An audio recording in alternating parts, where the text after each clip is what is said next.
Hi guys, চলে এসেছি আজকে নতুন একটা রেসিপি নিয়ে। আপনাদের দেখাবো ঘি রাইস বানানোর পদ্ধতি। তো এখানে দিয়ে দিচ্ছি আমি এলাচ, লবঙ্গ এবং দালচিনি এবং স্টার।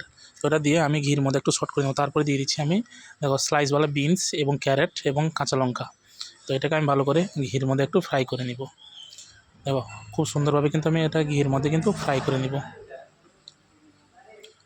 তো হাফ বয়েল হয়ে যাওয়ার পরে এর মধ্যে আমি যেটা অ্যাড করবো সেটা হচ্ছে আমাদের যে বাসমতি রাইসটা আমি বয়েল করে রেখেছি, সেই রাইসটা কিন্তু আমি এর মধ্যে অ্যাড করে নেব। দেখো আমি খুব সুন্দরভাবে কিন্তু আমি নাড়িয়ে চাড়িয়ে কিন্তু এটাকে হাফ বয়েল কিন্তু করে নিচ্ছি। দেখো এরপরে আমি রাইসটা কিন্তু দিব, তার আগে দিয়ে দিচ্ছি আমি একটু কারি পাতা। কেন কেরালা স্টাইল তো একটু কারি পাতা দিলে কী হয়, খুব সুন্দর একটা সেন্ট আসে।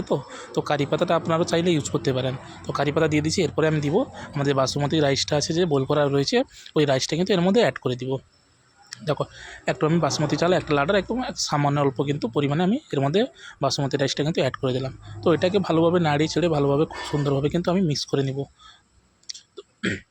মিক্স করে নেওয়ার পরে গ্যাসটা যে আমার মিডিয়াম আছে, তো ওকে আমি স্লো করে দিব। স্লো করে দেওয়ার পরে এটা নাড়াবো। তারপরে যে মশলাগুলো করণীয় আছে সেই মশলাগুলো এড করব।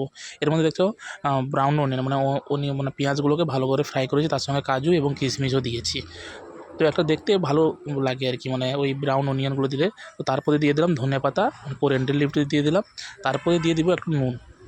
তো এটাকে আমি কিছুক্ষণের জন্য মিশিয়ে নিব। খুব সুন্দরভাবে কিন্তু এটা মেশানো হয়ে গেলে এরপরে বাকি করণীয়গুলো করব। এরপরে দিয়ে দিচ্ছি আমি রোজ ওয়াটার কিন্তু।